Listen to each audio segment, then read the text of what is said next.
दोस्तों, वैसे तो आपने मथुरा से 21 किलोमीटर की दूरी पर मौजूद गोवर्धन पर्वत के बारे में कभी ना कभी जरूर सुना होगा।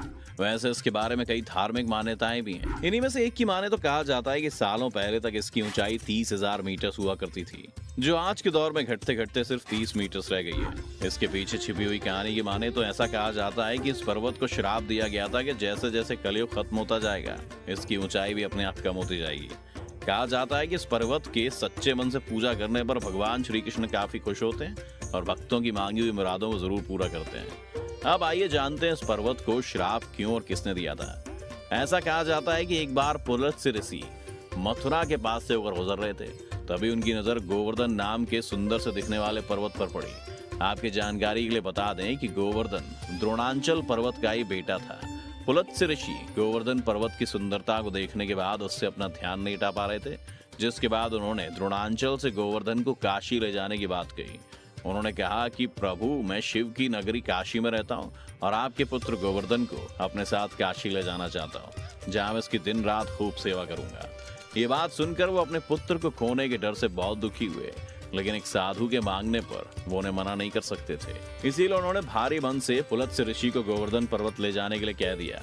क्योंकि वो कोई आम पर्वत नहीं था, इसीलिए उन्होंने एक ऐसी चाल चली जिसमें पुलत्स्य ऋषि फंस कर रह गए, और जब तक उन्हें कुछ समझ में आया तब तक काफी देर हो चुकी थी। गोवर्धन पर्वत ने पुलत्स्य ऋषि के सामने एक शर्त रखी और कहा कि मैं आपके साथ काशी चलने के लिए तो तैयार हूँ, लेकिन आप जहाँ पर मुझे सबसे पहले रख देंगे मैं वहीं पर स्थापित हो जाऊंगा, जिसके बाद आप मुझे दोबारा नहीं उठा पाएंगे। पुलत्स्य ऋषि ने गोवर्धन की यह शर्त मान ली और उन्हें लेकर काशी की तरफ चलने के लिए तैयार हो गए। रास्ते में चलते चलते गोवर्धन पर्वत ने ऋषि से कहा कि मैं इतना बड़ा और भारी हूँ, आप मुझे काशी तक कैसे ले जाएंगे। इस पर ऋषि ने कहा कि मैं अपने दिव्य बल से ऐसा कर सकता हूँ, और ऐसा करना मेरे लिए कोई बड़ी बात नहीं है। जब गोवर्धन मथुरा पहुंचे तो उन्हें श्री कृष्ण की याद आई। उन्होंने सोचा कि मोक्ष पाने के लिए कान्हा की जन्मभूमि से बेहतर और क्या जगह होगी। ये सोचकर गोवर्धन ने उन ऋषि के हाथ पर धीरे धीरे अपना वजन बढ़ाना शुरू कर दिया। अभी ऋषि कुछ ही दूर चले थे कि उन्हें थकान महसूस होने लगी और उन्होंने सोचा कि क्यों ना थोड़ी देर आराम कर लिया जाए। उन्होंने सोने से पहले गोवर्धन पर्वत को अपने पास रख दिया और गहरी नींद में सो गए। जब ऋषि नींद से जागे तो उन्होंने पर्वत को उठाने की लाख कोशिश की, लेकिन कोई भी कामयाब नहीं हुई। गोवर्धन पर्वत उठाना तो दूर की बात, वो उसे हिलाने में भी नाकाम रहे। तब ऋषि ने गोवर्धन पर्वत से उनके साथ चलने के लिए कहा। इस पर गोवर्धन ने बिना देर किए ऋषि के सामने अपने द्वारा चलने से पहले दी गई शर्त याद दिला दी, जिस पर पुलत्स्य ऋषि काफी नाराज हुए और उन्होंने गुस्से में गोवर्धन पर्वत को हर दिन मुट्ठी भर घटने का श्राप दे डाला। उन्होंने कहा कि तुम्हारी ऊंचाई कलयुग के खत्म होने तक ऐसे ही कम होती रहेगी और एक दिन तुम पूरी तरह पृथ्वी के अंदर समा जाओगे। कहा जाता है कि पुलत्स्य ऋषि के श्राप के चलते ही गोवर्धन पर्वत की ऊंचाई 30,000 मीटर से घटकर सिर्फ 30 मीटर रह गई है। इस पर्वत से जुड़ी हुई एक और धार्मिक मान्यता ये है जिसे कम ही लोग जानते हैं। ऐसा कहा जाता है कि जब राम सेतु को बनाने का काम चल रहा था तो पुल निर्माण के लिए बड़े बड़े पत्थरों की जरूरत थी।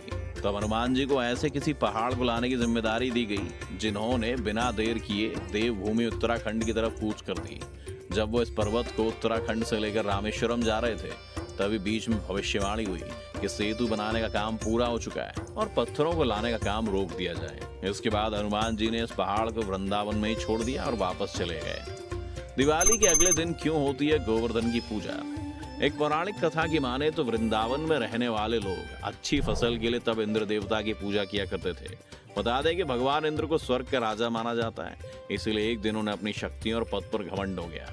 तब भगवान श्री कृष्ण ने इस घमंड को तोड़ने और इंद्र को सबक सिखाने के लिए एक लीला रची थी। भगवान कृष्ण ने वृंदावन में रहने वाले लोगों को समझाया कि गोवर्धन पर्वत की उपजाऊ भूमि की वजह से ही यहाँ पर घास उगती है, जिसे खाकर गाय दूध देती है और किसानों की मेहनत से उगाई गई सब्जियों से उनका पेट भरता है।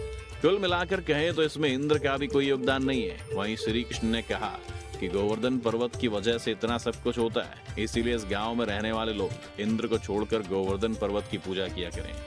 ये सुनकर इंद्र को बहुत गुस्सा आया और उन्होंने वृंदावन में मूसलाधार बारिश करना शुरू कर दिया, जो अगले 7 दिन तक चलती रही।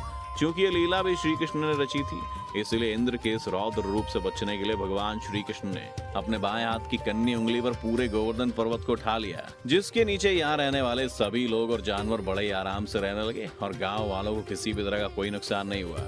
आखिर में जब इंद्र को अपनी भूल का एहसास हुआ तो इंद्र न केवल धरती पर आए बल्कि उन्होंने अपने इस काम के लिए श्री कृष्ण से माफी भी मांगी। इसके बाद आज तक पूरे ब्रज क्षेत्र में भगवान कृष्ण के साथ इस पर्वत की भी पूजा की जाती है और इसे दिवाली के बाद अगले दिन एक बड़े त्योहार की तरह मनाया जाता है। श्री कृष्ण ने जब धरती पर अवतार लिया था तब इस पर्वत की ऊंचाई इतनी ज्यादा हुआ करती थी कि इसके पीछे जो हिस्सा आता था उस पर सूरज की रोशनी नहीं पड़ती थी।